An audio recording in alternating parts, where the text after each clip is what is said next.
All right, everyone, welcome back. Josh Beatar and Alex Goldman here from the stands. And today we're very luckily joined by who, in my opinion, I think is the voice of boxing, definitely the voice of Australian boxing, the man from Fox Sports himself, Ben Damon. Thank you so much for giving us a little bit of time this afternoon, man. We very much appreciate it. Obviously, a busy night last night at the first all-female card for No Limit. But first things first, how are you feeling today? Yeah, g'day, Alex and Josh. Great to be talking to you. Feeling really good. Yeah, it wasn't too late at night last night. We were finished around 9:30 or just after Sydney time, so that's very respectable. Sometimes you're there till pretty much midnight, and then by the time you find a beer afterwards, it can be a really late night. But yeah, we're in and out of there pretty easily last night. I think I'm probably feeling a bit better than poor old Taylor Harris is today. Thankfully, no serious damage for those who were watching. She contested the Australian title against Millie Agbo-Bullen, and things did not go her way. Millie was just too strong, and a lot of swelling, particularly from a big right hand in the final round around that left eye of Taylor Harris. But the good news today is that she is okay. There's no damage, so she can get back to her AFLW career and then back in the ring as soon as possible. Yep, definitely. Well, Ben, look, you're someone that's been covering the sport in many different roles, you know, for the good part of 10, 15 years now, and one thing I want to sort of get your take on is the growth and the rise of Australian boxing, because I think right now it's at the hottest it's ever been. You know, with guys like Tszyu, Sam Goodman, all these guys coming through with No Limit, obviously with no Limit on Fox Sports, and then you know as well we've got Tasman Fighters who've just announced their partnership with DAZN, which is a great thing for boxing overall. In your opinion, what are your sort of thoughts on the state of boxing at the moment, as you've been there, you know, for so many years, and you've seen the progression, you know, as it's gone over the years, and where do you think it can get to in 5 years' time from now? Because I really feel like this country is starting to get close to, you know, we're on the brink of these other promotions like Matchroom in the UK and in Top Rank, where we're really producing some good fights. So, in your mind, where do you think the sport can get to in Australia? Yeah, Josh, I think we are in the golden period of Australian boxing in the sport's history in this country. There's no doubt about that. The amount of fighters in big fights, prominently positioned, well watched, and having success as well is better than we've ever seen. We've had some fantastic periods throughout history, of course. You know, Jeff Fennick got the whole country behind him, and so did Tszyu. And in earlier days, there were stars like Lionel Rose and Johnny Famechon and others who really captured the imagination. But what we've got right now is consistent fights, consistent interest, and we've got competition. You mentioned the promoters and the broadcasters and international promoters and broadcasters who have an interest in the Australian market. And that's really what drives a lot of that competition, and as a result, a lot of the earning capacity for the boxers. So you can just tell that there is a great deal of intrigue and interest in what's happening here and in our fighters in particular, but also in the way that the product is being represented. So we've got a dedicated broadcaster, obviously, in Fox Sports and Main Event, more dedicated than ever previously, just with the amount of shows and the investment into selling the story of the international and the domestic product. So we're in a really strong space, and in terms of where we can go, well, yeah, it's going to be fascinating to see what does happen, because there's such competition and such interest. There's some big stars on the rise. We've obviously got an out-and-out superstar at the moment in Tszyu, and who knows where he's going to take his career and thus the sport in this country. But there's so many others who are ready to just leap into superstardom. We've got another world champion in Jaya Pataya, who's sort of in a little bit of limbo at the moment, but hopefully gets some career direction pretty shortly with that purse bid coming up against Richie Riakporhe and whatever transpires around that, and his arrangements. And there's so many others just underneath that lot who are sort of ready to strike. So if you looked into a crystal ball in terms of what's going to be happening in 5 years, I think we're just going to have a lot more promotion, a lot more boxing, and a lot more interest and some more stars. I think that is inevitable, really, because there's just so much backing for the sport at the moment. There's so many people who are working towards those goals, and there's so much talent in the Australian boxing community. For sure. So Ben, you know, you kind of just touched on it, which is, you know, as you say, you think we're in the golden era of, you know, Australian boxing. And, you know, last night, you know, the first all-female card, you know, Annie Thatcher was on the card, making that transition from MMA. And, you know, in recent years, the daughter of the, you know, the legendary gunslinger John Wayne Parr, Jasmine Parr, coming as well over from Muay Thai into boxing a bit more. Do you think we could see more women, trying their hand and switching over out of other combat sports into boxing? As you said, because we are sort of either entering or well and truly into this golden age of Australian boxing. Yeah, I think so. We saw Annie Thatcher, who you mentioned, against Ella Boot last night. She was like a zombie, wasn't she? Just going forward and absorbing shots and just willingly throwing plenty back while she was taking some. She was really, really good on debut against someone with the class of Ella Boot. And the thing about the female boxers and combat sports athletes in this country is they don't mind.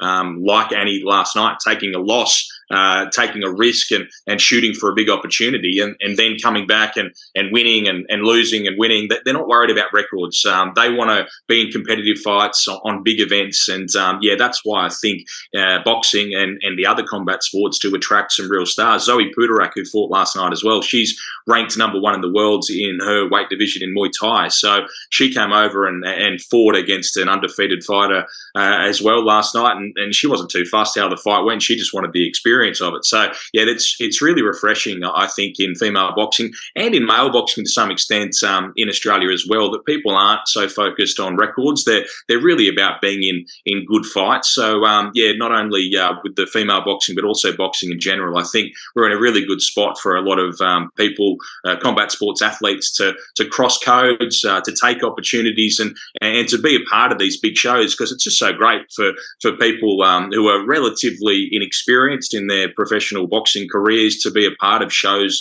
like last night and shows like the pay-per-views and other shows that we're doing. So, long may it continue. Definitely. Look, Ben, you touched a little bit on Tszyu earlier, but I did hear him speaking last night during that little media scrum that was there at the event, and the possibility someone brought up of a Brian Mendoza fight, which is a very exciting fight, a very dangerous fight. Brian, obviously, a very talented, dangerous fighter. Is that a fight that for you, someone who's also a fan of the sport that works with No Limit as well? But is that a fight that you'd like to see for Tim? And when is your timeline? Do you think we could see Tim back? Because he did mention in that little media scrum that, now that he's going to have to maybe wait a little bit longer as he's chasing the undisputed title. So how sort of long do you think we could also see him, return? I think Brian Mendoza is the fight for Tszyu. Jamel Charlo was obviously the fight, but that's not happening. So Mendoza's the one that makes the most sense to me. In fact, when Brian Mendoza pulled off that incredible upset and stopped Sebastian Fundora that day, immediately as that happened, I just got in touch with Matt Rose and the No Limit boys and said, I think this is the guy to bring out when we ended up getting Carlos Ocampo. It couldn't be done at that time. But at the moment, with the way that things are poised, with the likelihood being that Jamel Charlo will be stripped when he gets into the ring to fight against Canelo Alvarez, it just sort of positions itself really nicely, doesn't it? If Tszyu is to be elevated to the full world champion of the WBO, Brian Mendoza, being the interim WBC world champion, you would expect to be elevated to a full champion for the WBC at super welterweight. So immediately, Tszyu against Brian Mendoza becomes a unification fight. There's no undisputed champion anymore. The belts, you would think, are going to be fractured with that stripping of Charlo. So for Tszyu to not only become a world champion, but then to almost immediately fight for a unification of that belt would just be something really special. I think it's a fight that the Australian public and the audience would really get around, as well as global boxing, because there's a lot of excitement when titles can come together. In terms of when, you would think it has to happen after that Charlo-Canelo fight in order to make sense and in order to be a unification fight, because the expectation is that is probably when Charlo is going to be stripped. So that's the end of September. So as soon as possible after that, really, probably October. If not October, then sometime in the first half of November. You'd like to see Tszyu back in action, but the sooner the better, because he would like to fight once or twice through the rest of this year. It's going to be a tough fight against Mendoza. He's got a great story, he talks really well, but he can fight as well. And we saw in that incredible upset win over Sebastian Fundora that he can seriously punch. So it's a risky fight for Tszyu, but I think it is the preferred option. It may not be the fight that ends up happening, but I know there is interest in making that fight, and certainly if I had my way, that would be the best option for Tszyu at this point. But politics as they are, there's a number of others in the super welterweight division, so we'll just see what plays out. But ideally, we see Tszyu against Brian Mendoza potentially in October. Mm. So, Ben, with the availability of combat sports, that now have viable careers, boxing, MMA, bare knuckle, and even jiu-jitsu is starting to, sort of enter an era of legitimate profitability for the athletes. Do you think we could ever reach a point where, a serious number of athletes kind of have a toe dipped in each sport, as it were, where, they're competing in, different combat sports simultaneously at or towards the highest level? Well, I guess we could, but in order to be very successful in any of them, you'd think you'd probably need to specialise. The training is slightly different. I know MMA fighters, for example, have to train across all disciplines, and that makes complete sense given what they are doing in the octagon and in their sport. But in boxing, I think it would be quite difficult to dip into MMA and come back. We've seen some try. Certainly there's been boxers who've gone to MMA and come back and gone back again. But I don't know that we'll see anyone who has out and out global success by going in and out of other sports. It's very difficult to focus on one thing for a period and then switch to something else and come back and with the sanctioning bodies and the politics of global boxing and the other combat sports, I think it would be quite difficult. It'd be interesting to see if someone could pull it off, and certainly if someone wanted to keep themselves going in Muay Thai or something that's maybe not quite as lucrative, certainly in Australia as boxing or MMA could be, then there's no reason that they couldn't continue that. But I think probably at the highest level you need to specialise. Definitely.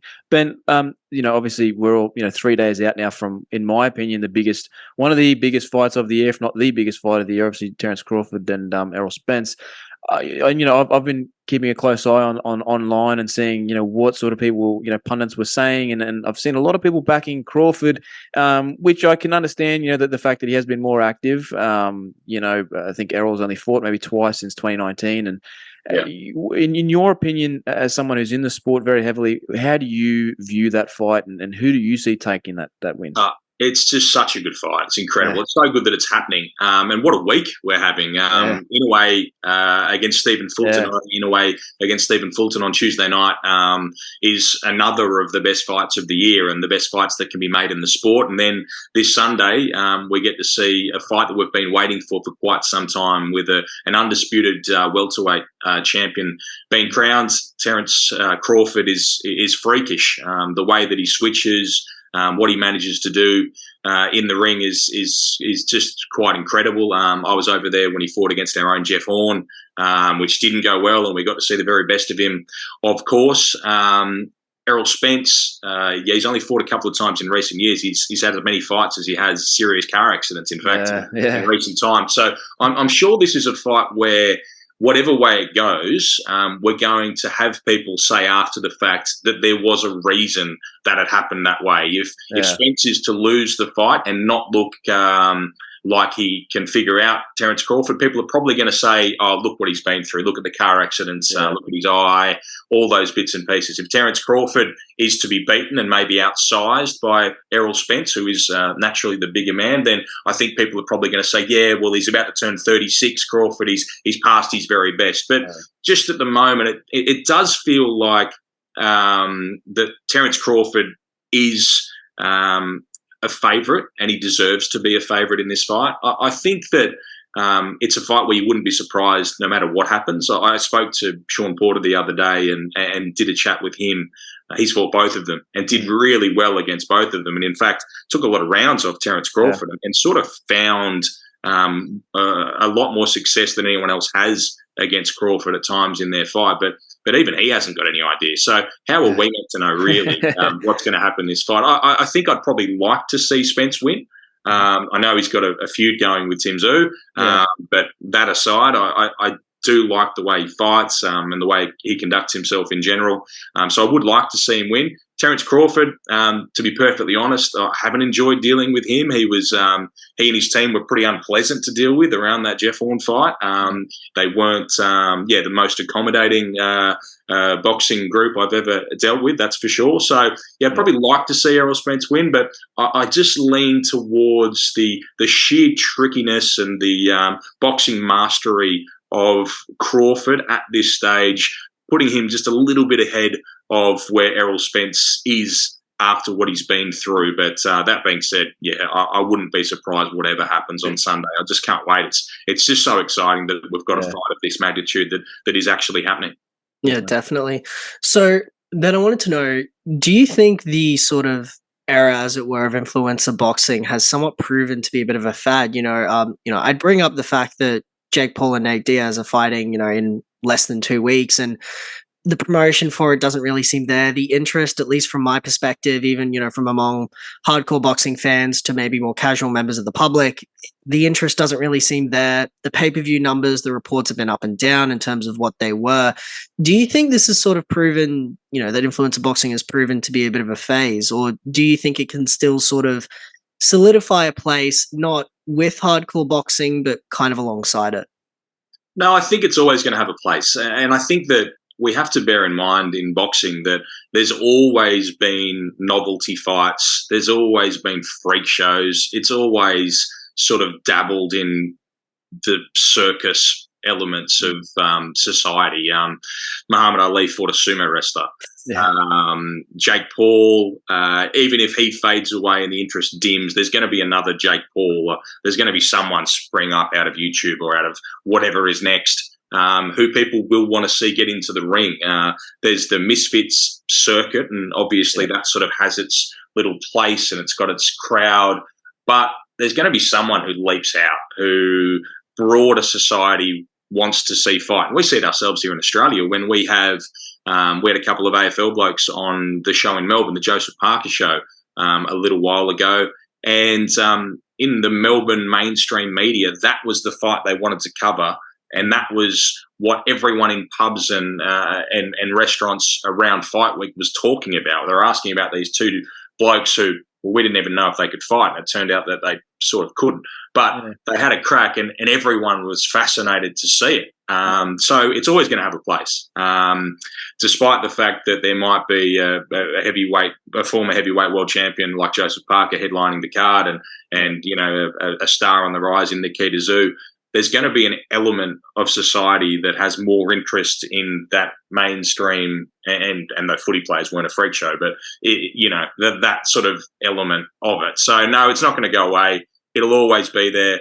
And fundamentally, if people are going to pay to watch it, then promoters are going to put it on. And that's just the simple fact of the economics of the sport of boxing. So if society demands it, people will find a way to put X and Y against each other in a ring.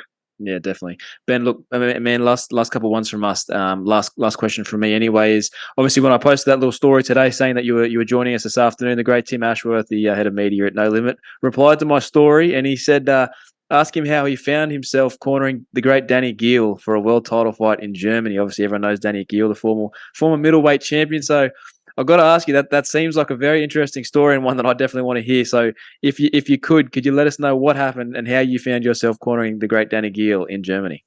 Yeah, I've only ever been in one professional boxing corner in my life, and it was when Daniel Giel unified the middleweight world title in Germany. So I'm not going to go in another one because it's just not going to get to that level again. I've had a couple of opportunities and people have asked, but I'm like, what's the point? Like, we're not getting back to that. So, I was very fortunate. It was back in 2012. Daniel Giel was the world champion. He'd already beaten Sebastian Sylvester for one of the titles in the middleweight division, and I had the pleasure of calling that fight. But then he was going to unify against Felix Sturm.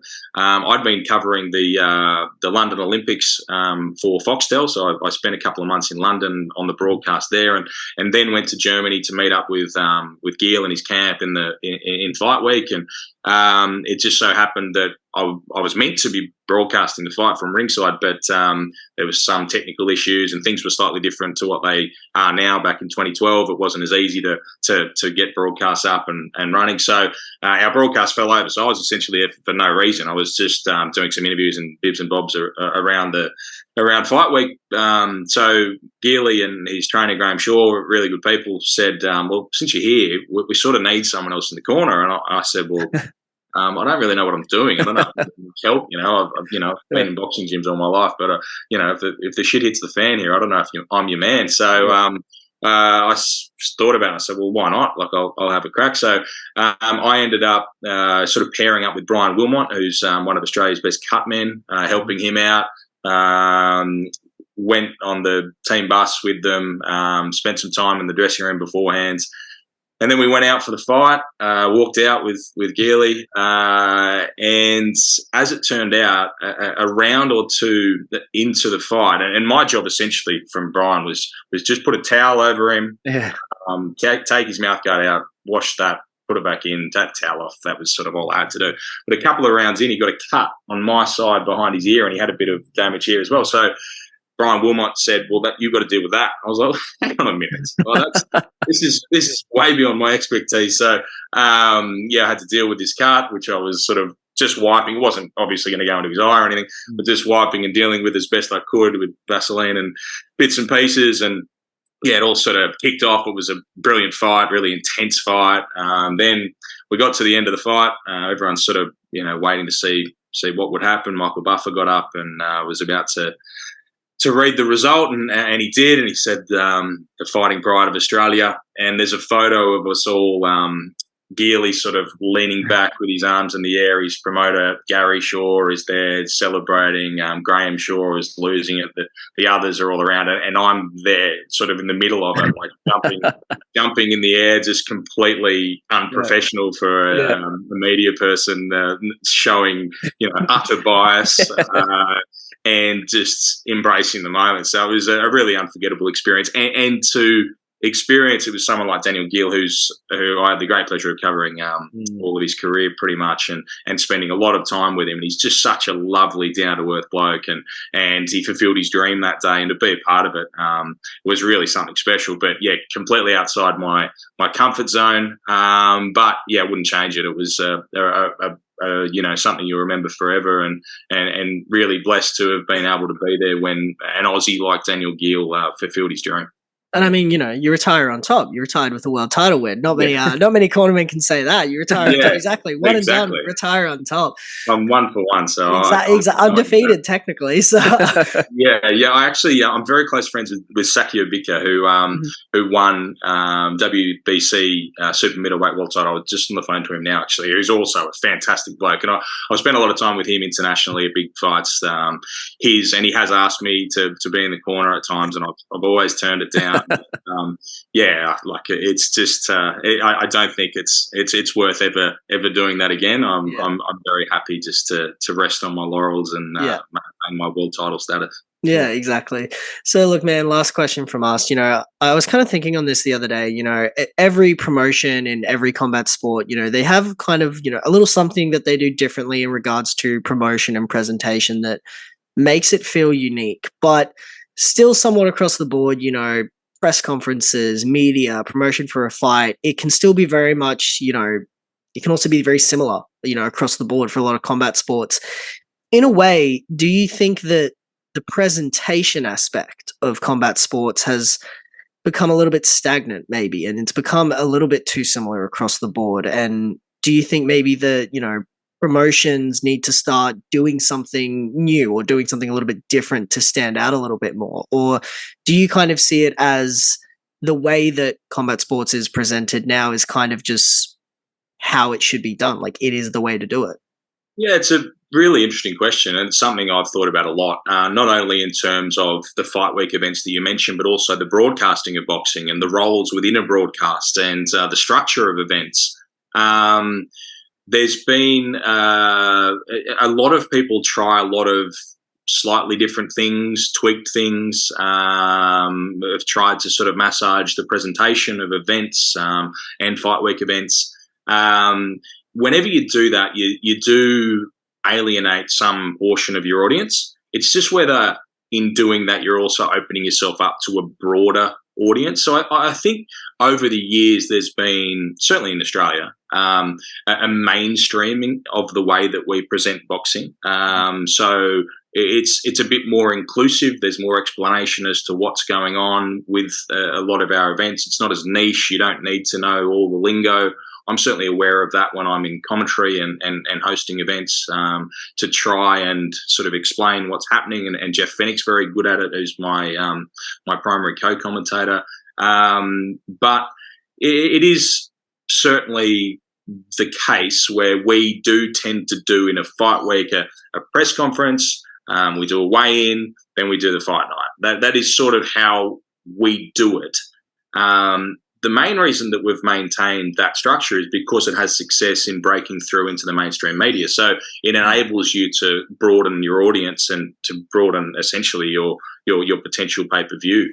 So there's certainly a willingness by No Limit at the moment, and there has been from other promoters in times gone, to look at changing things. And you just have to look at last night, an all-female show, a short card like that with just a handful of fights. We did one the previous week as well. That there is a willingness to try things. But there's not going to be just a complete throwing out of what has been done for years in a sport which really does hold on to its traditions pretty strongly. And I think that's important as well, the fact that boxing works in a certain way, and the fact that it's worked like that since the legends of the sport were around does sort of have something to do with its success. So you wouldn't want to chuck out all that history. You wouldn't want to sort of blaze a new path with a sport that is so set in tradition. But I guess I could send the question back to you, Alex. So do you have any ideas? Do you have anything in mind that you think could freshen up the look or the way that things are done, or is it simply a query as to whether it should be? It's well, I mean, I think, yeah, as you say, like, firstly, there's the element of, if there's the old saying, if it's not broke, don't fix it. I've always thought that it would be good, and it'd be so hard to do this, but it'd be good to follow the fighters more through their camp. So from the beginning of the camp through, and again, this would be so hard to do logistically, travel wise, everything, but to follow the fighters all through their camp, and, where we can get a bit more of an experience of the journey, rather than kind of following them fight week, which of course everyone loves to see. We love to see them, rocking up in Lamborghinis and Bugattis and all these nice cars and the face-offs and everything. We as fans love to see that. But I think for the hardcores, the fans that really live and breathe this sport, it would be good to find a way to have a more in-depth look into these fighters' camps, and and the highs and the lows of that. The days in the gym where they're just mouthing off and they're done, and maybe they feel a bit down on themselves. The days in the gym where they're moving like Muhammad Ali, and they're just piecing everybody up. Yeah. That would be good to do, but I completely get that. A, firstly, should you do it? And B, logistically, it's so hard because obviously promotions have a set budget, a set amount of people they can work with. Fighters themselves, I'm sure, as you would know, sometimes don't want media following them around 24/7. But yeah, I mean, that's just where my thinking would be at it with it. Yeah. Yeah, look, shoulder programming is what you're describing there. So, the jewel in the crown of that is HBO's 24/7, which we've done a lot of content, which essentially is based around that. I don't know if you've watched the All Access episodes from Showtime. There's two of them for Spence and Crawford this weekend. So they're an example of that. And we do our own of those. I've had a series, Fighting Words, leading up to a lot of big shows. We've done an All Access as well for some shows, and we do a lot of that content. I do that face-off thing with fighters. We call it different names sometimes. But those elements are always there. But a lot of what you just described there is pitched at us, the hardcore boxing audience. And realistically, we're going to buy or watch the show anyway. Yeah. So the more budget that is attributed to appeasing the hardcore means there's less budget at shooting at the mainstream, broadening the audience. So that's always the debate that networks and promotions will have around attributing excess, or as they say, excess budget to that sort of stuff, because we're going to watch it anyway. We're going to watch all those shows. We're going to watch the face-off. We're going to go on the fighters' social media if they are putting up their own stuff and documenting their own camp. We're going to watch that. But the bloke next door, he may only hear about this fight through something mainstream, and he might be a convert, and then you might get him. So that is a real balance and a really important one that has to be considered. But yeah, if I had my way, we would just have everyone as a hardcore boxing person, and we would be able to make as much content for that audience as we possibly can. But you just look at, KO's a really good example. The way that they market our pay-per-views, they go down the influencer path a lot, and that's not my world. I don't even know who a lot of the people that they bring on board are, but they are getting into a very different audience to what my content does. When I sit down and do an hour and 20-minute chat with Tszyu, those people are not sitting through that. But they might want to watch, this guy who's got some gimmick do 15 seconds with Tim, and that might get him in, So, there's a lot of considerations, but I think the important part is that there is a willingness by people like KO, by Fox Sports and Main Event, and promoters like No Limit and others, to exploring these sorts of ideas and to freshening things up if they need to be. So, all suggestions are most certainly welcome. Yeah, definitely. Well, look, Ben, thank you so much for joining us today, man. It's been an absolute pleasure, and you've been a great interview to have on here this afternoon, man. We really appreciate you giving us some time. Wishing you all the best, man, heading into this, amazing week of boxing, as you said. And, we'd love to talk to you again in future, man. Yeah, no, I'd love to. Who do you think wins you two blokes between Spence and Crawford, and why? I'm going to lean towards Crawford, only because of the activity and because of his craftiness. I think he's the speed he shows, how quick he is, what he's displayed over the years is the only the edge that I give him, if there is one. But again, it's very hard to say. It's a very, like you said, it's we don't, they don't know. So how can I know? So, but if I had to pick, I would lean towards Crawford, only because of his quickness is what I would say. Alex, you? I'm going to say Crawford, but I think it's a split decision. I think this is very close. I think this is a very close fight. I see Spence doing well early and then Crawford kind of taking over. Yeah. I'd lean towards Crawford, but it's close. It's very close. Yeah, I can see that. I can see Errol Spence starting really strongly, but Crawford just seems to work people out so well. He seems to sort of, work on the fly. So yeah, I would love to see Spence win the fight, but I can see Crawford outboxing him. I think it probably goes the distance. And the other question is, who's pound for pound number one after Sunday? Because in a way he is today. He has to. Yeah, that was a spectacular performance. He went up to another weight class. He's fourth where he's become a world champion. He took on the best guy. He demolished him and he stopped him. That's crazy. That's unheard of. So he's pound for pound number one, but who is come Sunday? I think Zelenoff, obviously. I think it depends on. Do you think it depends on how that fight plays out? Yeah, I think so. I think if we were to see an undisputed welterweight champion on Sunday via a dominant performance, say a fifth round stoppage to either fighter where they've won the first four and looked spectacular, then then maybe they leap ahead of, in a way, just because it's the glamour division, because of the body of work, particularly if it's Crawford. Considering what he's done, he's been an undisputed champion before. But if it goes the distance, if it's a disputed decision or a close fight, I think in a way remains the most dominant fighter in the sport. He is a monster. Yeah, it's truly that. It's truly that. Well, as you say, we've got a whole lot of exciting fights to look forward to. So we'll definitely have to speak with you again in the next couple of months and recap everything that's happened, man. So thank you again for joining us, man. Wish you all the best. Thanks so much, Josh and Alex. A pleasure, and anytime. And good luck with your show, and enjoy the fights on the weekends. Appreciate it. Thank you, Ben.